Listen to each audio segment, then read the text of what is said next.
Tamat, looking Kanina po sa pagtatanong ng ating colleague, Senator Jinggoy, ay nasabi ninyo na ang mga ilan pala na kababayan nating nakapiit sa United Kingdom ay merong kaparusahang pangmatagal ang panahon, Sir President, Your Honor. Tama po ba yun? opo, ganun na nga po, Ginoong Pangulo. Ang inaalala ko po, baka hindi po nyo ganap na nakausap yung mga kababayan natin dahil sa kung matagalan naman po pala ang kanilang pagsisilbi pa. At kung ikukumpara po natin ang mga pasilidad natin at pasilidad ng United Kingdom, kahit kapwa po natin hindi pa nakita, palagay ko po ay walang pagtatalo sa ating dalawa, Mr. President, Your Honor, na mas maigi po yung kalagayan ng mga kababayan natin doon sa piitan sa United Kingdom. Hindi lamang sa pagkain siguro, mga gamot, at yung mismong pasilidad kung ikukumpara sa atin. Tama po kaya yun, Sir President? Tama po yun, Ginoong Pangulo. Ang treaty po na ito, binibigyan lang po ng opsyon yung mga kababayan natin, maging yung mga Briton po na sa ating bansa. At ito po hindi naman otomatiko. Naintindihan ko po yung sinasabi po ninyo. Kaya nga po kailangan mo ng may consent po. Yung kababayan po natin na doon kung gusto niyang lumipat at bumalik dito sa ating bansa. Ang kainaman lang po ng treaty na ito, Ginoong Pangulo, ay ang una po ay doon po kasi sa kanila ay penalize talagang pagkakakulong papaparusa. Dito po sa atin, binago po natin yan. May tinatawag na po tayo, kaya natin pinalitan nga po yung ating institusyon, ginawa ating Bureau of Corrections dahil naniniwala po tayo na ang bawat taong na nagkamali ay maaring magbago. Isa po yan. Pangalawa po, language barrier. Baka hindi po maintindihan, lalo na po dyan sa Briton, may mga kababayan tayo na baka hirap po magsalita ng nasabing lengguwahe, mas maintindihan po nila kung sila po dito. Pangatlo po, yung mapalapit po sila sa kanilang pamilya at kanilang mga kamag-anakan, Ginoong Pangulo. Bagamat, looking at yung facilities po natin, tama po kayo, na hindi naman po kagandahan kumpara sa pasilidad po sa ibayong dagat. Ginoong Pangulo, nung ako po ay nasa mababang kapulungan pa ng ating Kongreso, 3 beses po akong nakadalaw sa ating mga nakapiit na kababayan at nakita ko po kasi ang kalunos-lunos na kalagayan sa paraan na nung bibisitahin, pag binisita po niyo yung infirmary, meron pong nurse doon at isang staff na nagme-maintain po ng infirmary nila. Pero wala pong gamot. At nung tinanong po namin yung pagkain nila, kung ano naman po yung kalidad, dahil minsan po ay ang nasasagap natin ay parang kwentong kutsero lang. Pero napatunayan po namin, talaga pong nakakaawa pati pagkain po. Halos hindi nag-iiba sa araw-araw. Baka sakaling kung ito'y pagtibayin natin, Ginoong Pangulo, baka wala pong magkusa na mag-request na malipat sila sa ating piitan sa kalagayan po. Kasi kahit na mapalapit po sila sa kanilang mga mahal sa buhay, Mr. President, wala rin naman pong magagawa. Baka mag-iyakan lamang po sila, Mr. President. Dahil nga po sa kalagayan ng ating mga piitan ngayon. So magiging katanggap-tanggap lang siguro sa kanila kung makikita na nila po siguro na ang pasilidad natin kahit papano makahabol-habol man lang doon sa kalagayan ngayon ng mga pasilidad pampreso doon sa United Kingdom. Inaakala ko po kasi na mas maganda po sigurong konsultahin muna natin silang lahat. Para sa ganoon, sila naman po kasi ang most affected dito at kung sakasakaling mapagtibay nga po ito, silang makikinabang kung talagang gugustuhin nila. Hindi po ba, Ginoong Pangulo? Tama po yun. Kaya po may clause po tayo dyan sa treaty na yan na tatanungin po muna sila kung sila po ay papayag na maibalik dito sa ating bansa. Kung ayaw naman, hindi naman ho papayag, hindi naman ho pwedeng pilitin sila at gusto po nilang manatili doon po sa Britanya o doon sa Ireland, ika nga, na they serve out their sentence, Mr. President, Ginoong Pangulo. Ngayon po, itinuturing na raw po siyang fugitive. Pero sa majority ng Senado, narinig ko, sabi nyo, para sa inyo ay hero si Senador Bato. Doon lamang sa punto na itinaya niya yung kanyang buhay. Doon sa nung botohan na yon. Kasi Tama kayo. sabi ko nga sa'yo, at uulit-ulitin ko, totoo naman ito, wala naman akong kapag-apag-asa na makukuha namin yung majority nung araw na yon. Yes Ang po. tanging magagawa namin, baka sakaling mag-move kami na palitan lahat ang chairmanships ng mga committees. Kasi, hindi yung Senate President. kasi Opo. 12 kami, Oho. 11 sila. So pwede namin gawin yon.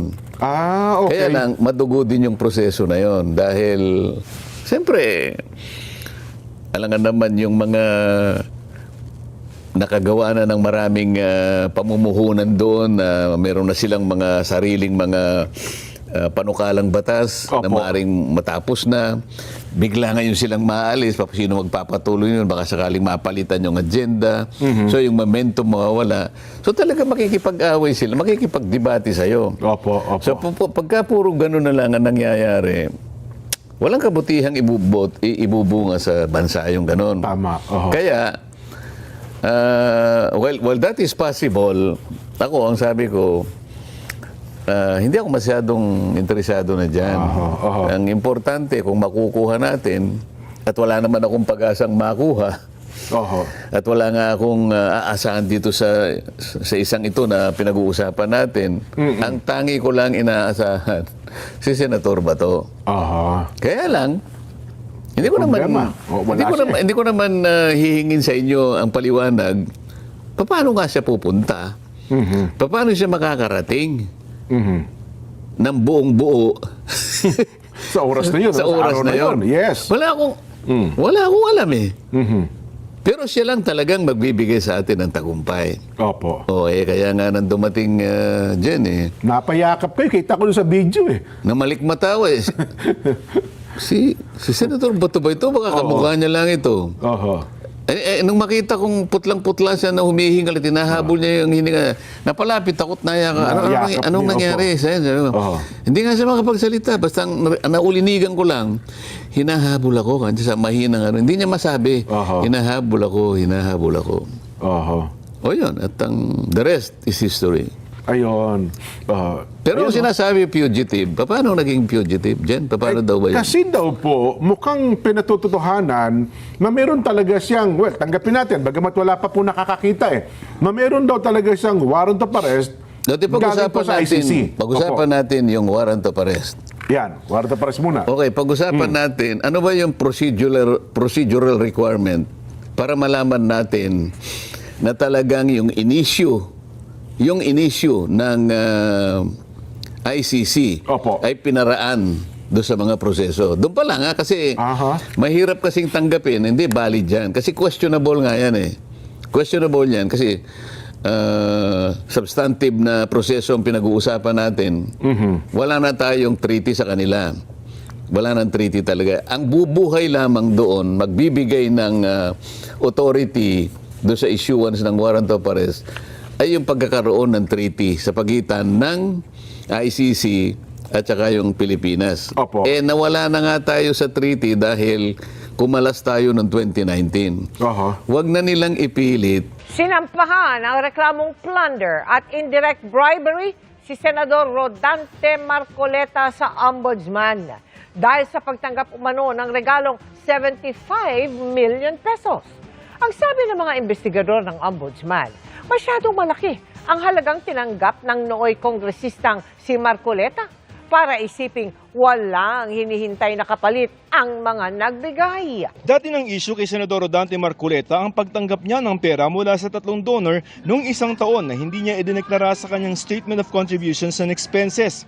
Lusot siya sa Commission on Elections dahil nabago na raw ang batas at hindi na raw ito isang election offense. Ang katwiran pa ni Marcoleta, natanggap niya ang pera bago pa ang simula ng campaign period. Pero ngayon, basehan na ito ng isang criminal complaint. Ang isyong yan ng pagtanggap ni Senador Marcoleta ng milyong-milyong pera ang nakitang basehan ng ombudsman para sa reklamong plunder. Sa order na eksklusibong nakuha ng GMA News mula sa isang source, pinasasagot ng ombudsman si Marcoleta sa reklamong inihain ng Field Investigation Bureau ng Ombudsman. Sa investigasyon kasi nito, nakitang habang nakaupo bilang kongresista, tumanggap si Marcoleta ng 75 million pesos noong January 2025. Batay ito sa pag-amin mismo ni Marcoleta sa investigasyon noon ng COMELEC. Lumabas din ito sa donors tax returns na isinumite ni Marcoleta sa COMELEC. Batay sa investigasyon, hindi niya umano idineklara ang cash sa kanyang Statement of Assets, Liabilities and Net Worth para sa taong 2025. Ayon sa mga investigador ng Ombudsman, kahit daw hindi election offense, ang pagtanggap niya ng pera maaaring mauwi pa rin sa pananagutang kriminal at administratibo. Plunder daw na may tuturing ang sunod-sunod na pagtanggap ng pera ni nooy Congressman Marcoleta na umabot sa 75 million pesos sa ilalim ng Republic Act No. 7080. Sa laki daw ng halagang 75 million pesos, hindi na raw ito may tuturing na ordinaryong kagandahang loob kundi korupsyon na para makakuha ng pawor mula kay Marcoleta. Hindi rin daw dapat ito itinuturing na normal para sa mga pampublikong opisyal porket walang sinabing hinihinging kapalit. 3 tao ang pinanggalingan ng pera, 30 million mula kay dating Congressman Mike Defensor, 25 million pesos mula sa isang Joseph Espiritu at 20 million pesos naman galing sa isang Aristotle Baluyot. Dawit din ang 3 sa reklamo. Sabi sa reklamo, sila ay mga co-conspirator o kasabwat dahil nagkuntsabahan sila sa paglilihim ng tunay na dahilan para sa cash gift. Bukod sa reklamong plunder, pinakakasuhan din ng 4 ng paglabag ng Presidential Decree No. 46 na nagbabawal sa mga opisyal ng gobyerno na tumanggap ng regalo. Si Marcoleta pinakakasuhan din ng indirect bribery. Hinihingan pa namin ng pahayag si Marcoleta. At kahit ano pang sabihin nila, ang nangyayari kasi, kilala mo yung matandang dating maestrado ng Korte Suprema. Yung tao na yun, kapag nagsalita yun, puro mali eh. Alam, feeling pa rin niya magaling sa Sen. Alam mo, sabi niya, magsasalita yun ng ng walang basihan eh. Basta magsasalita yun siya, very, very general eh. Okay. Sabi niya, alam ninyo, sabi niya, valid ka niya yung in-issue na warrant of arrest ng ICC. Opo. Alam niyo kung bakit? Sabi niya, kasi yung crime against humanity, sabi niya, universal yan. Okay. Opo. Yung Section 17, sabi niya, ng Republic Act 9851, refers to the universality of jurisdiction. Ganyan lang yan, sabi niya. Ha? Saan ka naman nakakitang pagpapaliwanag na gano'n? Unang-una, nakita naman niya doon sa Section 17, merong kolatilya, merong condition doon. Okay, opo. Na para ngayon, yung aksyon na yon ay mapadaan mong legal, ipadaan mo according, sabi niya, Opo. to extradition laws and treaties. So, extradition at saka tratado. Oo, Opo. meron tayong extradition law, ito yung Presidential Decree 1096. Okay, opo. Di paraanin mo doon kung meron tayong extradition treaty. Wala naman tayong Wala extradition tayo nun. treaty. Opo, ho. Sa makatwid, kahit meron tayong extradition law, kung wala naman tayong extradition treaty sa ICC, hindi pwedeng gamitin yon. Wala rin tayong treaty kasi nga lumabas na tayo sa pagiging miyembro o state party Opo. ng ICC. Saan ngayon ang pagbabasihan nun? Di ba? Papasok ka ngayon, magkarugtong yun eh. Section 17, pumunta ka sa, parang sa Biblia yan eh. Opo. Binasa mo yung... Nung pataas at pababa. Binasa mo yung versikulo 17. Yan, Ituloy mo sa versikulo 18. Yan, kasi magkadugtong yun. Para maunawaan mo mabuti. Di ba? Halimbawa, Jen, binasa mo yung versikulo 17. Yan. Itutuloy ko sa versikulo 18. Ayan. Yun namang section 18, tumutukoy naman sa primary jurisdiction. Okay. Okay, opo, so oho. universal jurisdiction, yung sinasabi ni yung huwag na natin banggitin yun ng pangalan. Retiradong justice. Opo, retired Oo, justice. na siya raw ang pinakamagaling na abogado sa buong Pilipinas, di ba? Okay. Oho. Yung primary jurisdiction, distinguido na ang ating mga RTCs, yun ang may jurisdiction sa mga krimen that are defined and penalized under this act. Ibig sabihin, RA 9851. Opo. Doon papasok ngayon yung prinsipyo ng complementarity ng ICC. Okay. Sa mga tweed, ang ICC dapat dinetermine muna niya. Marami namang paraan para i-determine niya. Susulat siya sa Supreme Court natin. Susulat siya sa DOJ. O, sabi niya, mga kaibigan, kumusta po kayo riyan? Yan. Opo. Ang Mr. Chief Justice of the Philippines, pwede mo bang ideklara sa akin ngayon na ang inyong mga korte, mula sa inyo hanggang sa kababa-babaan, pinakamalit na korte ng inyong bansa, Nako, oho. kayo po ba'y bukas? Kayo po ba'y nag-ooperate? Oh, hindi Kayo po gumagana ba ba'y kayo? Oh. may kakayahan at gumagana ba kayo na paglingkuran ang mga mamamayan sa kanilang mga legal na problema? Kahit ano yung criminal, administrative, legal, civil, blah, blah, blah. O di sumagot ngayon halimbawa ang Chief Justice. Opo. Yes, Mr. Executive Director, Oo. kami po'y handa, kami po'y competent, at bukas po kami 24/7. Opo. Oh. Paano papasok ngayon ang principle of complementarity? Opo, oho. So, halimbawa, kung masipag-sipag pa siya, sumulat siya sa DOJ, Mr. Secretary of the Department of Justice of the Philippines, ang inyo po bang mga piskal, yung mga piskal Yan, dyan opo, ninyo, mga kayo mga prosecutor. prosecutors po Oho. ninyo, kumpleto po ba kayo?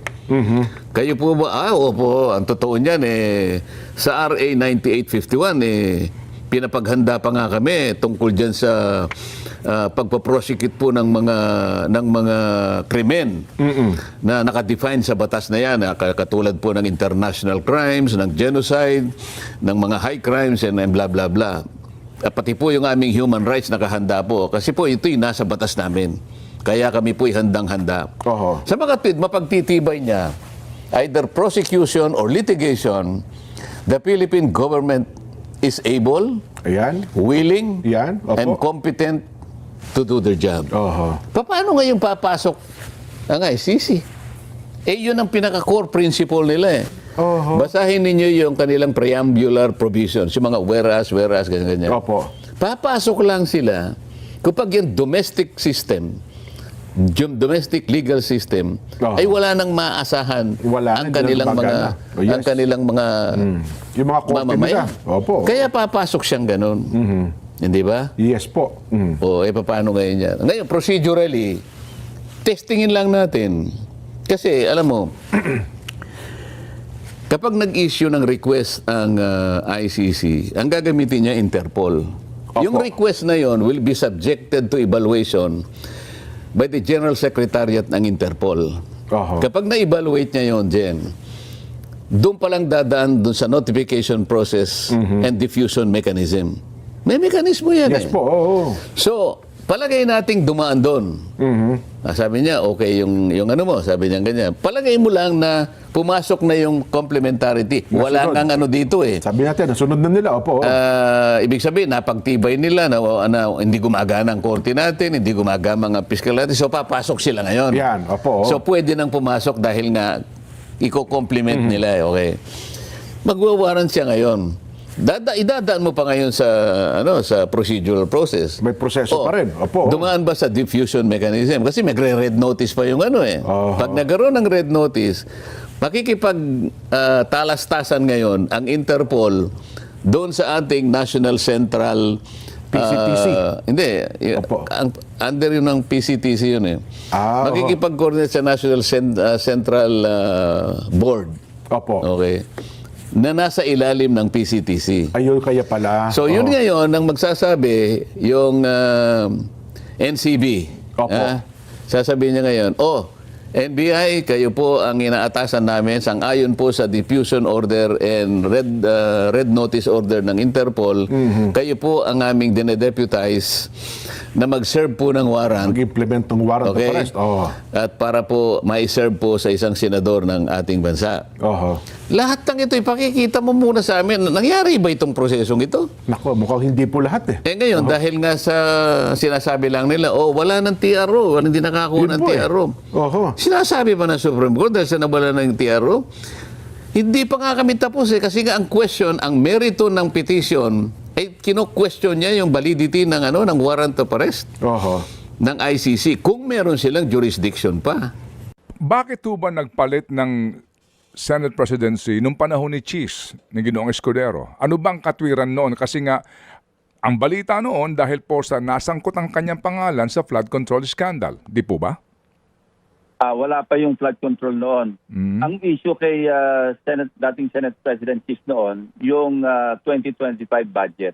Pinakamasamang budget sa buong kasaysayan ng Pilipinas ng Kongreso. Ang isa pang issue sa kanya noon, yung hindi nasunod yung forthwith, rightly or wrongly. Dahil nagpahayag na rin ng Korte Suprema rito. Pero yun ang dalawang malalaking issue na naging dahilan kung bakit napalitan ni Tito Sen si Cheese that time. Okay, thank you sir. Ano ang dahilan kung ba't napalitan si Tito Sen as SP? Kasi nga, biglang nakahulag po si Senator Bato. Sabi ko, for whatever reason, Okay. hanga rin talaga ng minority na maging majority. Oo nga po, oo So, nga po. ang sa amin noon, ang naging dahilan naman doon, kasi merong apat na nawala sa amin, hindi ba? Sabihin natin, Opo. apat. Kasi Senator Pia, Senator Loren, at saka yung Dalawang magkapatid. Senator Villar, Oo. Senators Villar. Oo. Yun. Opo, Yun ang naging dahilan. So, matagal nang pinaplat yan. Hindi lang makabuo kasi nga, sa kwenta rin namin, kaya kampante rin kami. Kasi hanggang 12 lang kaya nilang kunin. Kasi meron na kaming, may higing na talaga kami na ang vulnerable yung apat eh. Kasi nangyari na yan ng unang attempt eh. Inopen Opo. nga nila to kay Senator Legarda. Na okay, para lang mabuo tayo, ikaw na yung Senate President. Inamin naman ni Senator Legarda yung kay Tito Sen eh. Kaya lang, ito this time, medyo nagkabulagan. Kinompronto nga siya dahil nung lumapit siya sa aking upuan, sa amin dalawa ni Tito Sen, sa bago naming upuan ngayon. Sabi ko, Loren, andiyan ka na rin lang, tatanungin kita ng diretso. Totoo ba yung sinabi ng mga kasamahan ko nung nasa lounge kami after the coup, after magpalit tayo ng Senate President, na sinabi mo raw sa kanya na inominate niyo ako kasi ako dapat yan. At mas marami akong botong makukuha kaysa dyan. Referring to Senate President Alan Peter Cayetano. Kasi marami sila nakarinig eh. Ang una nagsabi sa akin yan, si Senator Lapid, kasi sila yung nakatayo sa harapan ni Senator Legarda noon.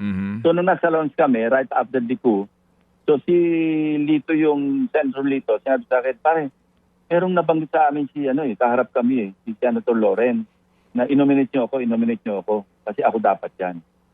So ito naman, kinonfirm naman ni Senator Kiko, Senator Bam, kasi nandun din sila sa harap. Sabi niya, totoo yun, narinig namin, nagtataka nga kami, hindi namin agad nakuha kung ano yung ibig niya sabihin na nagpapanominate siya. So when I confronted Senator Loren, ang sabi niya sa akin, that was in jest. So I took it at face value, yun ang kanyang reply. No? Whether totoo yun o hindi, I take her word for it. Okay. Kasi po sir, sa kasaysayan po ng Senado, usually po, alam niyo na, sa pagpapalit po ng SP, may kanya-kanyang, may mga bali-balita, di ba? May disgusto sa pamamaraan, sa mga committee na distribution, etc. Pero yung nga po nabanggit nyo kay Senator Cheese, ang issue, yung budget, etc. So may kaugnayan sa image din na dinadala ng leader ng Senado. Usually, may kinalaman din yan dun sa imahe ng leader ng Senado, di po ba? Yes. Opo. Ang nakarating sa amin na Ted, ang issue kay Senator Soto, hindi raw marunong mag-alaga ng mga kasamahan namin. Ang aking reaction doon, hindi marunong mag-alaga. Sabi ko, si Senate President Soto, wala siyang 142 billion na pwedeng ipamigay sa mga kapwa senador. Kasi parang naikumpara pa siya kay Senator Cheese na parang si Senate President Cheese noon, alaga yung mga kasama, si Senator Soto, hindi daw. Sabi ko, kung ganyan ang magiging dahilan, at isa pang dahilan, ako raw, yung Blue Ribbon, na bakit daw na may mga kasamahan kami na recommend na makasuhan. Ako, sa loob ko lang, kung ganyan ang dahilan, edi wala tayong magagawa kasi it is what it is, ano? Dahil ako, siyempre, ginawa ko yung trabaho ko eh. Kung hindi naman ako nagturo kay Bernardo para ituro sila, hindi naman ako nagturo kay Alcantara para ituro sila. Yun naman, nanggaling sa pahayag nila. Katunayan, hindi nga ako nakialam doon sa kung ano yung pahayag nung dalawa. Nung at least si Yusek Bernardo, yun ang pinahayag niya eh. Pero kung isasama ng loob ng aking mga kasamahan, yung aking pagganap ng tungkulin bilang chairperson, na hindi ako parang babaliwalain yung mga pahayag o hindi ko isasama dahil mga kasamahan ko, saan naman ako lulugar? Hindi yun ang trabaho hindi yun ang sa akin palagay. Hindi ako para magtakip sa aking mga kasamahan. No? Kung ito'y, ang masama kung tinuruan ko si Bernardo, ituro mo nga ito, ituro mo nga ito, ituro mo nga ito, yun ang masama. Kasi subornation of perjury yung TED. Pero kung malayang pagpapahayag at lumabas yung pangalan nila, huwag nila ibuntun yung sisi sa akin. Yun ang dalawang bagay na nakarating na issue kay Senator Tito Sen at saka sa akin, which to me is very unfair. No?